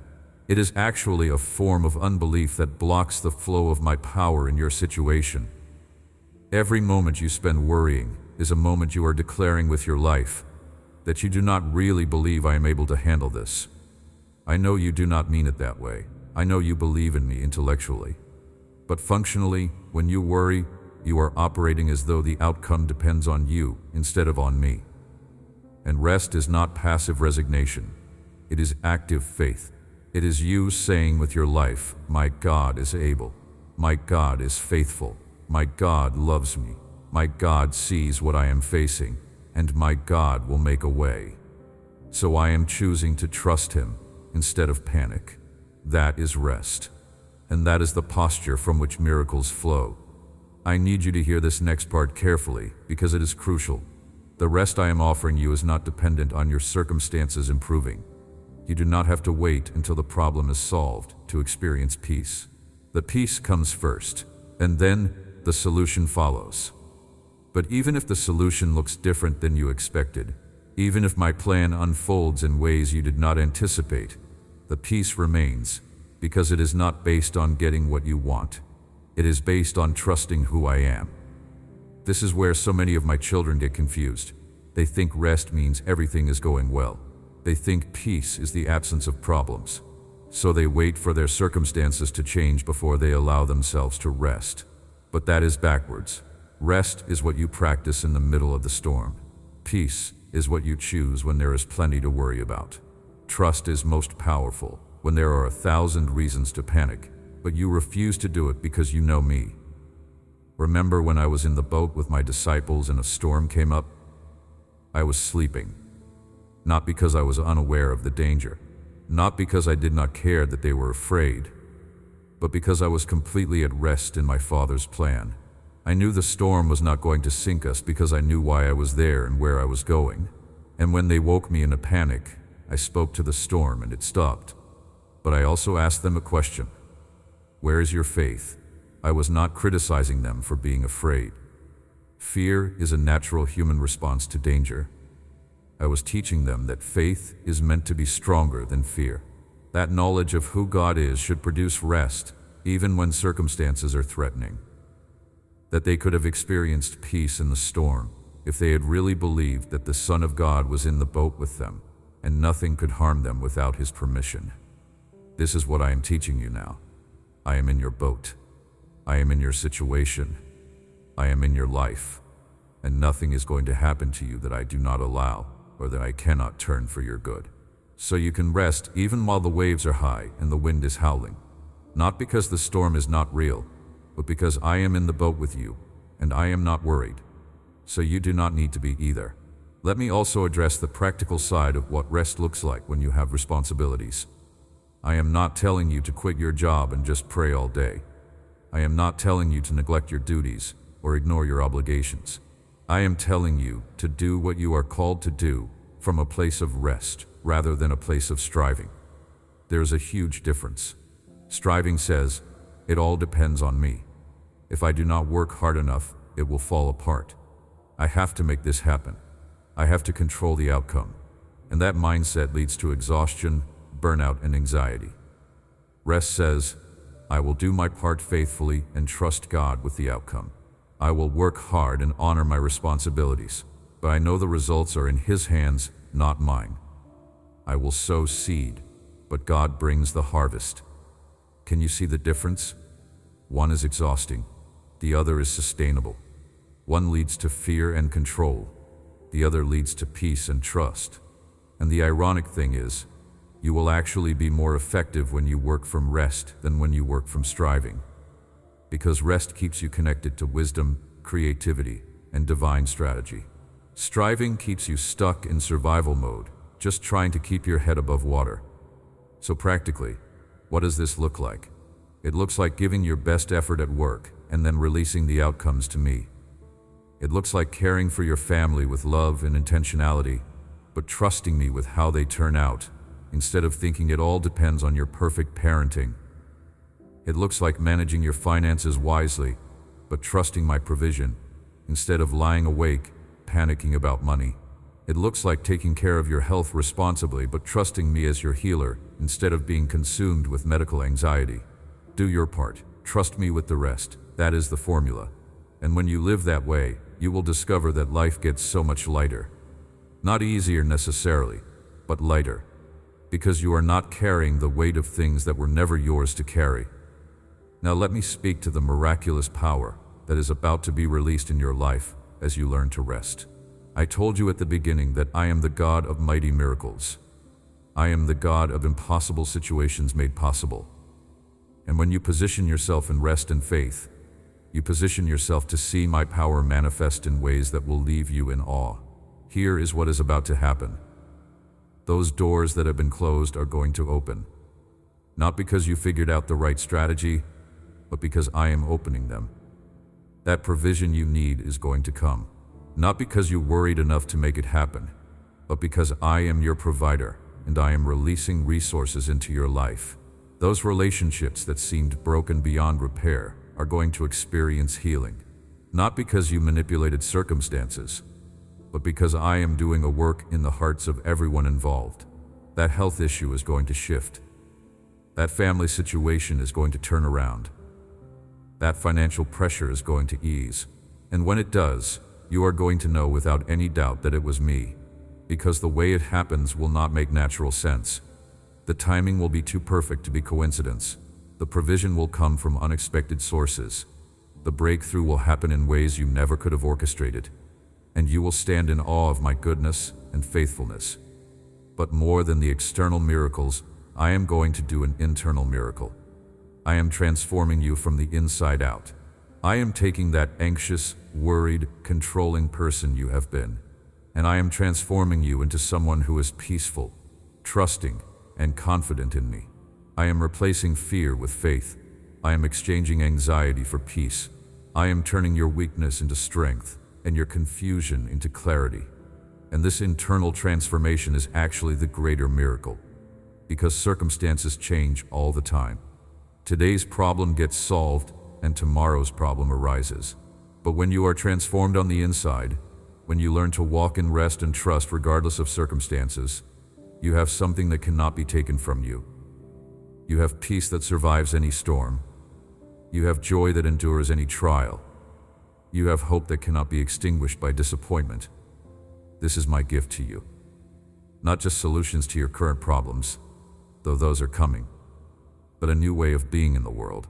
A way of living that is marked by rest instead of striving, peace instead of panic, trust instead of control. This is the abundant life I promised. This is what it means to walk with me. And as you step into this reality, as you learn to rest in me more deeply, you are going to become a beacon of hope to others. People are going to notice the difference in you. They are going to wonder why you are not falling apart when facing difficult circumstances. They are going to ask how you can have peace when there is so much to worry about. And you are going to be able to tell them about me, about my faithfulness, about the rest that is available to anyone who will trust me. This is bigger than just your personal peace, though I care deeply about that. This is about you becoming a witness to my goodness in a world that is consumed with anxiety. This is about your life becoming a demonstration of what is possible when someone really trusts me. This is about you carrying my presence and my peace into every room you enter and every conversation you have. So yes, accept my invitation to rest for your own sake, because you need it and you deserve it, and I want you to experience the abundant life I died to give you. But also accept it for the sake of everyone around you, because the world needs people who know how to rest in God. The world needs living proof that faith works. The world needs to see that there is an alternative to the anxiety and exhaustion that have become the cultural norm.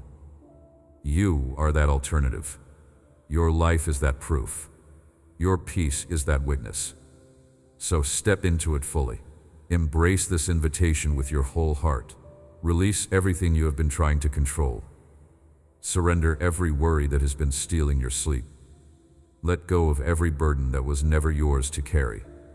And rest. Really rest.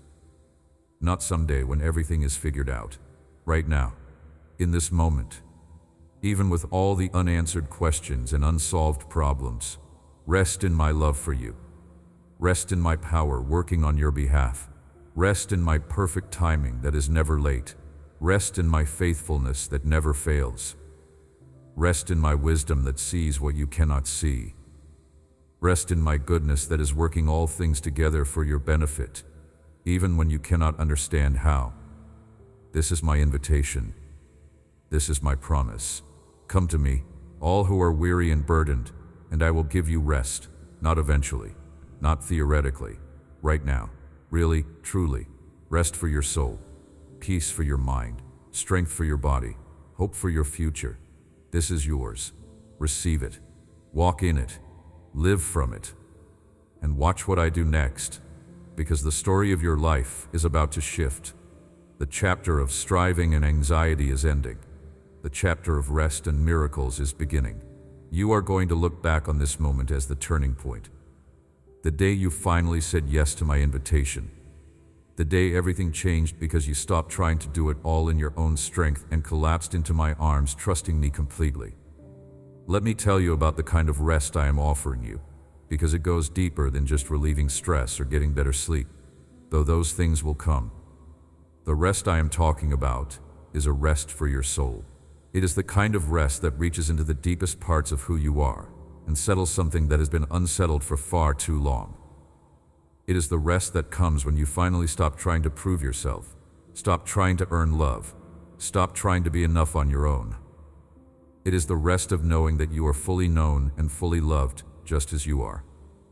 You have been carrying an invisible weight that has become so familiar you barely notice it anymore. It is the weight of feeling like you have to perform, like you have to achieve, like you have to constantly strive to be worthy of the air you breathe and the space you occupy. Somewhere along the way, you picked up the message that rest has to be earned, that you only get to relax after you have done enough, accomplished enough, fixed enough. And that message has been slowly crushing you because there is always something more to do, always something else that needs fixing, always another goal you have not quite reached yet. But I am telling you right now that rest is not something you earn. It is something you receive. It is a gift I am holding out to you with open hands, and the only thing required to receive it is for you to stop striving long enough to take it. You do not have to do anything to deserve this. You do not have to clean up your act first, or get your life together, or prove that you are worthy. You just have to come. Come as you are. Come with all your mess, and all your failure, and all your exhaustion. Come and collapse into my arms, and let me hold you while you finally rest. Do you remember what I said when I walked this earth? Come to me, all who are weary and burdened, and I will give you rest. Take my yoke upon you and learn from me, for I am gentle and humble in heart, and you will find rest for your souls. For my yoke is easy, and my burden is light. I did not say, come to me after you have rested, and you are strong again. I said, come to me when you are weary and burdened, and I will give you rest. Right in the middle of your exhaustion. Right in the middle of your overwhelming circumstances. That is when the invitation is extended. And notice what I said about my yoke. It is easy. My burden is light. What does that mean? It means that walking with me, partnering with me, allowing me to guide your steps and carry your weight, that is actually easier than what you have been trying to do on your own. You think that surrendering control will make life harder? You think that trusting me means you are being irresponsible or passive. But the truth is the exact opposite. Trying to control everything yourself is the heavy yoke, carrying the weight of outcomes that were never yours to carry. That is the crushing burden, and I am offering to trade you. Give me that impossible weight you have been carrying. Give me the responsibility you were never meant to bear. Give me the control you have been clinging to out of fear. And in exchange, take my yoke. Let me guide you. Let me show you how to walk through life connected to my power instead of limited by your own. Let me teach you what it means to work from rest instead of striving for rest that never comes. This is the exchange I am offering. And I promise you, my yoke is easy. My burden is light. Not because following me requires nothing from you, but because you will be yoked together with me, and I am the one pulling the weight. Think about what a yoke actually is. It is a wooden beam that connects two animals, usually oxen, so they can pull a plow or a cart together. When a young, inexperienced ox is being trained, it is yoked together with an older, stronger ox who knows what to do. And here is the key. The older ox bears most of the weight. The younger ox learns by being connected to the one who is strong and experienced. The younger ox does not have to figure everything out alone or carry the full burden. It just has to stay connected and follow the lead of the one who knows the way. This is the picture I am painting for you. You are yoked together with me. I am the strong one. I am the experienced one. I am the one who knows the way through every situation you are facing. You do not have to carry the full weight. You do not have to figure everything out. You just have to stay connected to me and follow my lead. And as you do, you will discover that the burden becomes lighter, not because your circumstances instantly change, though they will over time, but because you are no longer carrying them alone. I am bearing the weight, and I am strong enough to carry it all without breaking a sweat. But here is where most of my children go wrong. They say yes to being yoked with me, and then they try to run ahead and pull in a different direction. They try to take control of the speed and the direction and the method. And suddenly what should have been easy becomes difficult again. Not because my yoke became heavy, but because they are fighting against it instead of moving with it. They are trying to lead instead of following. They are trying to pull the weight instead of letting me pull it. This is what you have been doing. You said yes to following me, but you have been trying to steer. You have been trying to control the pace and the path and the outcome. And it has been exhausting because you are working against me instead of with me. You are pulling in the direction you think we should go instead of trusting me to lead you where you actually need to be. And I am saying to you now, stop. Stop trying to lead. Stop trying to control. Just stay close to me and move when I move. Rest when I rest. Trust that I know what I am doing even when the path does not make sense to you. This is the secret to the easy yoke and the light burden. It is not that there is no work involved. It is that the work becomes sustainable and even joyful when you are doing it in partnership with me, instead of trying to do it all yourself. It is the difference between striving and abiding. Striving is exhausting. Abiding is restful. Striving says, I have to make this happen. Abiding says, I will do my part and trust God with the rest. Striving leads to burnout. Abiding leads to fruitfulness.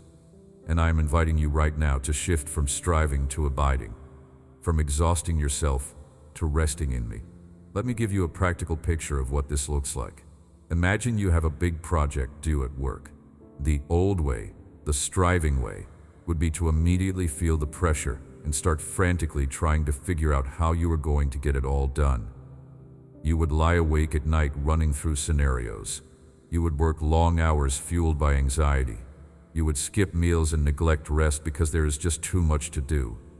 And you would probably get the project done, but you would be absolutely depleted by the time you finish. Now imagine doing the same project from a place of rest. You receive the assignment and immediately bring it to me. Father, I have this project and I need your wisdom and help. Show me how to approach this. Give me clarity and creativity. Order my steps and help me use my time wisely. And then you trust that I heard you and I am going to help you. You do the work diligently and faithfully, but you are not driven by panic. You take breaks when you need them. You sleep at night, trusting that I am ordering your thoughts even while you rest. You stay connected to me throughout the process, checking in for wisdom and direction. And you complete the project on time, possibly even doing better work than you would have done from a place of anxiety, and you still have energy left over for the rest of your life. Can you see the difference? Both scenarios involve work, but one is driven by fear and striving and depletes you completely. The other is rooted in trust and rest and sustains you even in the middle of intensity. This is what I am teaching you: how to work, how to care, how to engage with life from a place of rest instead of a place of anxiety. And the only way to learn this is to practice it, to catch yourself when you start to strive and intentionally shift back into rest. To notice when you are trying to control and deliberately release it back to me, over and over and over until it becomes your new normal. And yes, it will take practice. Yes, there will be days when you fall back into old patterns. Yes, you will sometimes forget and find yourself lying awake at 3 a.m. worrying about everything. But do not let that discourage you. Do not use it as evidence that you are a failure or that this does not work. Just notice what happened. Bring it back to me, release the worry again, and keep practicing. You are learning a new way of being, and that takes time. Give yourself grace in the process. I certainly am giving you grace. I am not frustrated with you when you struggle. I am patiently teaching you and cheering you on every time you choose trust over worry. Now let me address something about the people in your life, because I know this is one of your biggest sources of anxiety. You look at your children, your spouse, your parents, your friends, whoever it is that you love deeply, and you see them making choices that concern you. You see them heading down paths that worry you. You see them struggling with things you cannot fix for them. And your heart breaks because you love them so much and you desperately want them to be okay. You want them to be safe. You want them to make wise choices. You want them to avoid pain and regret. And so you lie awake at night worrying about them. You try to control or manage or steer them. You lecture and plead in an attempt to convince them to do things differently. And it is tearing you apart because they are not listening, and you feel powerless to protect them from themselves. I see all of this. I see your heart of love for them. I see how much you care. And I am telling you that your worry is not helping them. Your attempts to control are not protecting them. Your anxiety is only destroying your own peace without changing their situation one bit. Because here is what you need to understand. You were never meant to be their savior. That is my job. And I love them infinitely more than you do. I love them with a love that is perfect and complete and knows exactly what they need in order to be transformed. You love them with human love, which is beautiful but limited. You want to protect them from all pain, but I know that sometimes pain is the very thing that will wake them up and turn them back to me. You want to rescue them from consequences, but I know that consequences are sometimes the most effective teachers. You want them to change right now, but I know the perfect timing that will produce lasting transformation instead of superficial compliance. Your perspective is limited to what you can see and understand. My perspective encompasses all of time and eternity. I see the end from the beginning. I know exactly what I am doing in their lives, even when it makes no sense to you. So when I tell you to release them to me, I am not asking you to stop caring about them. I am asking you to trust me to care for them in ways that you cannot. I am asking you to shift from being their self-appointed savior to being their intercessor. Instead of lying awake, consumed with worry, pray for them and then rest in confidence that I am at work. Instead of trying to control and manipulate their choices, love them unconditionally and trust me to speak to their hearts. Instead of exhausting yourself trying to fix them, focus on your own walk with me and let your transformed life be a witness to them of my goodness. And here's what will happen when you do this. First, you will experience freedom. The burden you have been carrying that was destroying your peace will lift. You will be able to sleep at night knowing that they are in my hands, which are far more capable than yours. Second, your relationship with them will improve. Right now, there is probably tension because they feel your attempts to control them and they are resisting. When you stop trying to control and simply love them, that tension dissolves. They may even become more open to hearing what you have to say because you are no longer pushing it on them. Third, I will be able to work more effectively in their lives because you are no longer interfering with my process. Your well-meaning attempts to rescue them have sometimes prevented them from facing what they need to face in order to change. When you step back and let me work, transformation can actually happen. Let me tell you a story about a father and his son. The son was wild and rebellious, making terrible choices that were breaking his father's heart. The father begged him to change. He tried to control his behavior. He even cut off his financial support, hoping that would force the son to come to his senses. But nothing worked. The son took his inheritance and left home, determined to live life on his own terms. And the father could have spent every day consumed with worry and regret, wondering if his son was okay, replaying all his parenting mistakes, trying to figure out how to fix this. But instead, this father did something remarkable. He released his son into my hands and trusted me with him. Yes, he grieved. Yes, he prayed fervently. But he did not let anxiety consume him. He went on with his life, trusting that I was at work even when he could not see it. And one day, after the son had wasted everything and hit absolute bottom, he came to his senses. He remembered his father's love. He remembered his father's home. And he made the decision to return, not because his father manipulated or controlled him into it, but because the consequences he faced brought him to the end of himself, and he realized he needed to go home. And here's the beautiful part. The father saw him coming from a long way off. He had been watching and waiting with hope, not with anxiety. And when he saw his son, he ran to him. He threw his arms around him. He threw a party to celebrate his return. He did not say, "I told you so." He did not lecture him about his mistakes. He simply welcomed him home with love and joy because his son who was lost had been found. This is the story I told when I walked the earth, and I told it to illustrate my Father's heart toward his wandering children.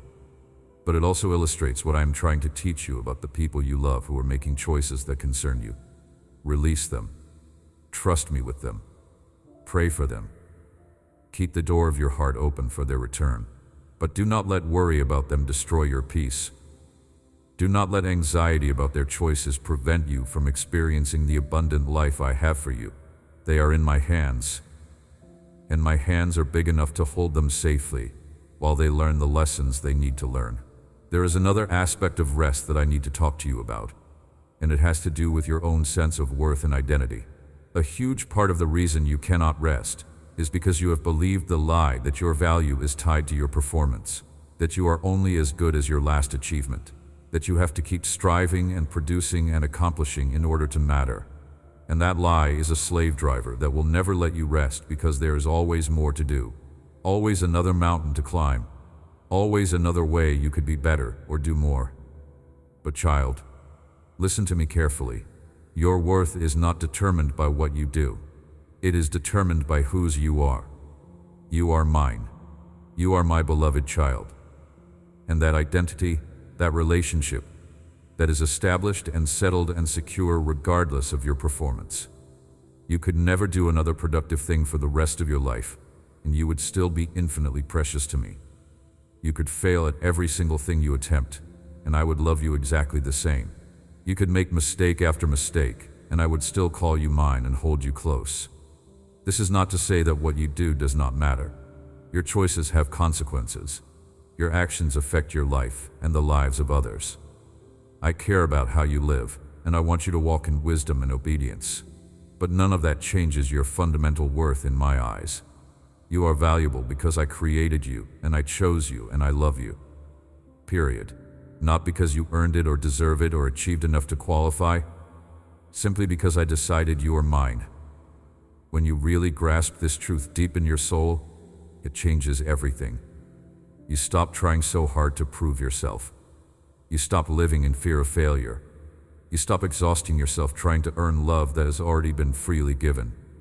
You start operating from a place of security instead of insecurity. You start making choices based on my leading instead of based on trying to impress people or prove your worth. You start taking healthy risks because you know that even if you fail, it does not change who you are or how I feel about you. This is the rest that comes from knowing you are unconditionally loved. It is the rest of not having to perform for approval. It is the rest of being fully known and fully accepted. It is the rest of understanding that your identity is secure in me and nothing can change that. Not your mistakes, not your failures, not other people's opinions, not your own negative self-talk, nothing. You are mine, and that settles the question of your worth once and for all. So when you find yourself striving and anxious, I want you to pause and ask yourself a question. What am I trying to prove right now? Am I trying to prove that I am good enough, smart enough, capable enough, valuable enough? And if the answer is yes, then I want you to remember the truth. You are already enough because you are mine. You do not have to prove anything to me or to anyone else. You just have to be who I created you to be and trust me with the outcomes. This one shift in your thinking, from trying to prove your worth to resting in your identity as my beloved child, will transform your entire life. Let me talk to you now about what I am about to do in your life as you step into this place of rest. I am going to show you things you have never seen before. I am going to open doors you did not even know existed. I am going to bring people into your life who will speak truth and encouragement at exactly the right moment. I am going to provide for you in ways that will leave you in awe of my creativity and faithfulness. I am going to heal relationships you thought were beyond repair. I am going to restore dreams you thought were dead. I am going to vindicate you in situations where you have been misunderstood or falsely accused.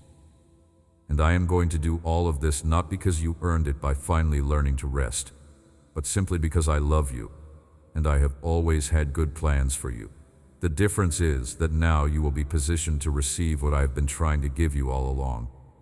Before, your anxiety and striving were blocking the flow of my blessing. Your attempts to control were interfering with my plans. Your worry was like a closed fist that could not receive what I was trying to place in your open hand. But now, as you learn to rest in me and trust me completely, your hands are opening. Your heart is opening. You are positioning yourself to receive all that I have for you, and I am about to blow your mind with my goodness. I am going to show you that I am faithful, that my promises are true, that my power is real, that my love is steadfast. You have known these things in your head, but I am going to make them real to your heart through tangible, undeniable demonstrations of my presence and provision in your life. You are going to have moments where you are overcome with the reality of how much I cherish you. You are going to experience breakthrough in areas where you had given up hope. You are going to watch me do things that you know beyond a shadow of a doubt only I could have done. And with each of these experiences, your faith is going to grow. Your trust is going to deepen. Your ability to rest is going to increase, because you will have a growing history with me of watching me show up and come through and prove faithful. Right now, your faith might feel weak. Your trust might feel fragile. Your rest might feel like something you have to force yourself into. But as you walk this journey with me and watch me show up again and again, Rest is going to become more natural. Trust is going to become your default. Faith is going to become as easy as breathing. This is the testimony you are going to have. You are going to be able to look back on this season of your life and see clearly how I moved and worked and demonstrated my love for you. You are going to tell the story of how you were anxious and exhausted and overwhelmed, and then you encountered my invitation to rest, and everything changed. Not because your circumstances instantly became perfect, but because you learned to face your circumstances from a completely different posture. You learned to walk with me instead of run ahead of me. You learned to trust instead of control. You learned to rest instead of strive. And that shift changed everything. People are going to ask you what happened. They are going to notice the peace in your eyes, even when you are describing difficult situations. They are going to comment on how different you seem, how much lighter, how much more joyful. And you are going to be able to point them to me. You are going to be able to say, I learned to rest in God's love and trust His faithfulness, and it transformed my entire life. And your testimony is going to give them hope that they can experience the same transformation. This is bigger than just your personal peace and healing, though I care deeply about those things. This is about you becoming a carrier of my presence and my rest into a world that is consumed with anxiety and exhaustion. This is about your life becoming a living demonstration of what happens when someone really trusts me. This is about you being a beacon of hope in the darkness, showing people that there is another way to live. This is part of your calling, part of your purpose. You are not just learning to rest for your own sake. You are learning to rest so that you can show others the way. And let me tell you what is about to happen in the spiritual realm as you step into this place of rest. The enemy has been using your anxiety and exhaustion as a weapon against you. He has been whispering lies that you are not enough, that you have to control everything, that something terrible will happen if you stop striving. He has been trying to wear you out and wear you down so that you have no energy or passion left for the things that really matter. He has been attempting to neutralize your effectiveness by keeping you perpetually overwhelmed and depleted. But when you step into rest, when you anchor yourself in my love and my faithfulness, the enemy loses his grip on you. His lies lose their power. His attacks lose their effectiveness, because you are no longer operating in your own strength, which is limited and can be depleted. You are operating in my strength, which is unlimited and never runs out. You are no longer basing your security on your circumstances, which are changeable. You are basing your security on my character, which never changes. And that shift makes you unshakable. The enemy knows this. He knows that rested, peaceful, faith-filled children of God are dangerous to his plans. He knows that when you are walking in the authority that comes from knowing who you are in me and trusting my power completely, you can do serious damage to his kingdom. So he has been fighting hard to keep you out of rest. He has been feeding you lies about how you cannot afford to rest, how you have to stay vigilant and in control. And you have been believing those lies because they sound so reasonable, so responsible. But I am opening your eyes to the truth. Rest is not weakness. Rest is warfare. Rest is you saying to the enemy, I do not receive your lies. I do not partner with your fear. I trust my God completely, and I refuse to let you steal my peace. And when you make that declaration with your life, when you live it out day after day by choosing trust over worry, the enemy backs off, not because he stops attacking, but because his attacks are no longer effective. You have positioned yourself in a fortress that he cannot penetrate. That fortress is my love, my faithfulness, my presence. And as long as you stay there, as long as you keep choosing rest and trust, you are untouchable. So understand what you are stepping into. This is not just about feeling better or being less stressed. This is about stepping into your God-given authority and becoming effective in ways you have never been before. This is about the kingdom of darkness losing ground and the kingdom of light advancing through your life. This is about you becoming a weapon in my hands, not through striving and effort, but through rest and trust, because when you rest in me, my power flows through you unhindered. And that power is devastating to the enemy's plans. Now let me paint a picture of your future, because I want you to see where we are going together. I see you 6 months from now, a year from now, 5 years from now. I see you walking in a level of peace and confidence that seems impossible to you right now. I see you facing challenges that would have sent you into a panic spiral before, and instead, you are calmly bringing them to me and trusting me with the outcomes. I see you sleeping soundly through the night because you have learned to release your worries into my hands before your head hits the pillow. I see you making wise decisions from a place of peace rather than reactive decisions from a place of fear. I see relationships in your life being restored and healed because you have stopped trying to control people and started simply loving them while trusting me to work in their hearts. I see provision flowing into your life in unexpected ways because you have stopped operating from a scarcity mindset and started trusting my abundance. I see your health improving because your body is no longer constantly flooded with stress hormones. I see your creativity and productivity actually increasing because you are working from rest rather than striving from exhaustion. I see you becoming a source of peace and stability for the people around you. I see your children learning from your example what it looks like to trust God instead of worry. I see your friends being drawn to you because there is something different about you, something peaceful and grounded that they cannot quite name but they know they need. I see you being used by me to speak life and hope into people who are where you used to be, trapped in anxiety and striving, and your testimony giving them faith that there is a better way. This is the future that is available to you. This is what awaits you on the other side of this decision to rest in me. And I am not painting an unrealistic picture where everything is perfect and you never face challenges again. You will still have difficulties. Life will still bring storms, but you will face them from a completely different posture. You will walk through hard seasons from a place of peace instead of panic. You will endure trials with hope instead of despair.